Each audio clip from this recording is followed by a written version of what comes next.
Hai guys, it's me, Nancy Talking. Selamat datang kembali di YouTube channel aku. Jadi di video kali ini kita masih akan membahas tentang drama True Beauty, but I don't really want to talk about this anymore because as you know guys, as you already watched in my previous video that I said that I would not talk about this anymore, but then I got something that I think I have to talk about this. I should talk about this with you guys. Yes, jadi I'm sorry for that. Just enjoy the video. 뭐 고백이라도 하겠다는 거야? 미쳤냐?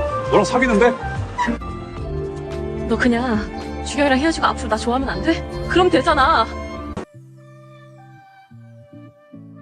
Bahkan dibuatkan meme, banyak quote-quote yang beredar bahwa ketika kita mencintai seseorang, ketika kita menyukai seseorang, jangan seperti Sujin, tapi kamu harus menjadi seperti Sojun. Ya seolah-olah Sujin ini yang berhati iblis, sementara Sojun yang berhati malaikat.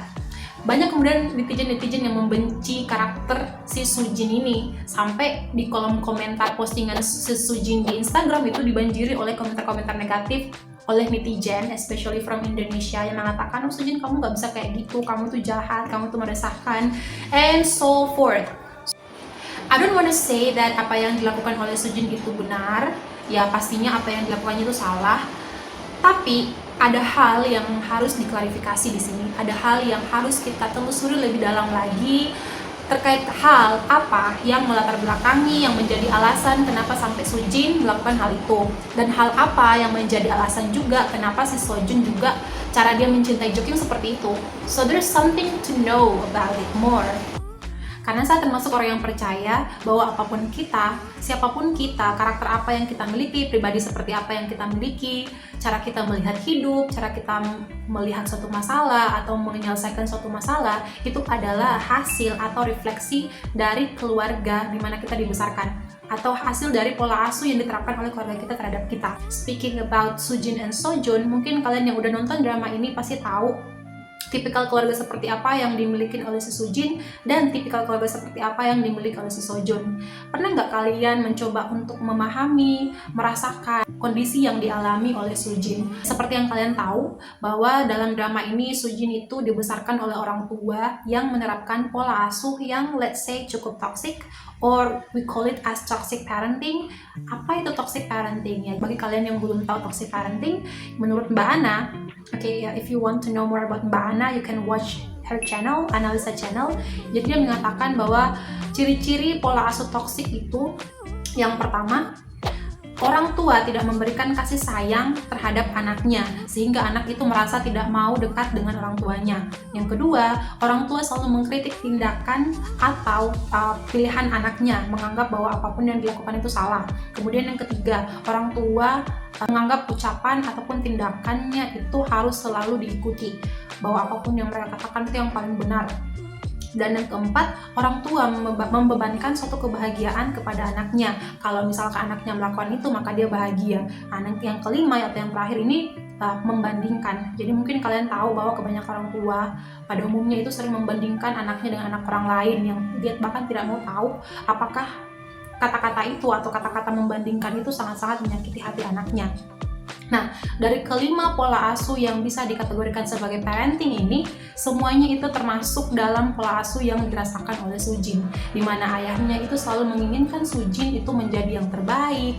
Kalau misalkan dia dapat nilai yang kurang bagus, atau mungkin yang dia berada di urutan kedua, itu dianggap nggak bisa, dia harus menjadi yang pertama. Apapun atau sekeras apapun si Sujin berusaha untuk menjadi yang terbaik, dia nggak bisa menjadi terbaik di mata ayahnya. Dan tentunya pola asuh yang seperti ini sangat-sangat berpengaruh atau berdampak atau sangat berperan dalam membentuk pribadi seorang anak. Personalitinya seperti apa nantinya. Beberapa di antaranya dikatakan bahwa anak yang dibesarkan dalam pola asuh seperti ini biasanya tidak akan mempunyai rasa empati atau bahkan simpati kepada orang lain. Kemudian yang kedua, punya inferior complex, yaitu suatu perasaan di mana kita memiliki rasa takut berlebihan, seperti takut kehilangan, takut merasa paling rendah, takut dikalahkan oleh orang lain, atau mungkin ya pola ini sangat berdampak kepada kesehatan mental. Kita merasa down, merasa insecure, tidak punya rasa kepercayaan diri, cemas, gelisah, frustrasi, tidak dimengerti, dan merasa tidak berguna. Ya, dan tak jarang hal ini juga akan membuat anak itu tertutup, tidak mau mengekspresikan perasaannya kepada orang lain. Nah, hal ini tentunya akan sangat mempengaruhi pribadinya. Dia menjadi tidak percaya diri, dia mempunyai self-esteem yang rendah, merasa tidak diinginkan, merasa tidak berguna. Ya, bahkan dia nggak tahu gimana cara untuk mencintai dirinya sendiri. Kalau dikaitkan dengan kehidupan Sujin dalam drama ini, sebenarnya Sujin nggak punya masalah dengan Jokyung. Bahkan dia orang kedua setelah Suho yang tahu identitas asli si Jokyung. Bahkan dia juga berjanji untuk tidak mengatakan itu kepada orang lain. Kemudian kenapa sampai dia berubah 360 derajat ketika dia tahu bahwa Suho ini menyukai Jokyung dan mereka itu berpacaran? Tahu nggak alasannya kenapa? Bagi kalian yang menonton drama ini, pasti kalian tahu bahwa satu-satunya orang yang tahu kondisi atau yang mengerti kondisi situasi keluarga Sujin adalah Suho. Jadi Suho ini sering memberikan perhatian lebih kepada Sujin, dan hal ini kemudian yang membuat dia merasa bahwa ternyata masih ada loh orang yang mengerti dia, masih ada orang yang care terhadap dia, yang peduli terhadap dia, ya, yang kepedulian, rasa empati, simpati yang seharusnya dia dapatkan dari keluarganya, jadi justru dia dapatkan dari Suho. Jadi dia merasa rasa kosong dalam hatinya itu didapatkan di Suho. Tanpa sadar, perilaku atau sikap Suho terhadapnya ini membuat dia ternyata menyukai Suho. Dan ketika Jokyung datang dan dia tahu bahwa Jokyung ini pacaran atau Suho punya rasa terhadap Jokyung, ya otomatis dia merasa terancam. Dia takut bahwa rasa atau kepedulian yang selama ini diberikan oleh Suho terhadapnya itu akan hilang.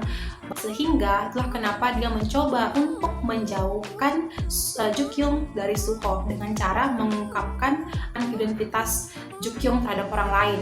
Nah, sekarang kalian udah tahu kan alasan kenapa sampai Sujin melakukan hal itu kepada Jokyung. Jadi bisa dikatakan bahwa apa yang dilakukan kepada Jokyung itu bukan sepenuhnya salah dia. Dia nggak bermaksud untuk melakukan hal itu, tapi kondisi yang mengharuskannya melakukan hal itu kepada Jokyung.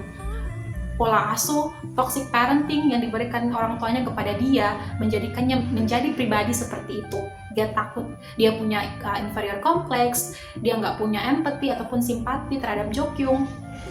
Dia nggak punya self love terhadap dirinya, sehingga ketika ada orang yang menurut dia mempedulikannya, mengerti keadaannya dalam hal ini Suho, ya otomatis dia akan takut kehilangan apa yang sudah dirasakan itu. Dia takut kembali merasa sepi, merasa hampa, merasa tidak dipedulikan. Ya, it's because of her parents. Terbalik sama Sojun. Nah, Sojun ini kan dia memang dibesarkan dari keluarga yang full of love. Dia bahkan tumbuh menjadi seorang pecinta. Jadi bahkan dia punya self love yang tinggi. Jadi dia dengan cukup mencintai, dengan dia mencintai Jokyung, tidak menjadikannya dia tidak mencintai dirinya sendiri. Jadi dengan dia udah punya rasa cinta terhadap dirinya, dia nggak harus lagi dipenuhi dengan cintanya orang lain. So that is actually the point. Jadi menurut aku, sebelum kita menyalahkan atau menghakimi orang lain atas apa yang mereka udah lakukan, ya kita harus mencoba untuk memahami dulu kira-kira apa alasan dibalik itu, memahami apa yang mereka sedang rasakan atau apa yang sedang mereka hadapin. Because I think that we as human should live for. So yeah, that's it for today. Thank you very much for watching. Terima kasih udah menonton sampai akhir. As usual, I'm not trying to teach you. I'm just trying to share what I've been thinking of for about a couple of days. And I will see you guys on the next video. Bye-bye. 임주경한테 고백해도 되냐고. 그거 허락받으려고 그랬는데. 고백? 확 타이고 마음 접으려고 그런다. 왜?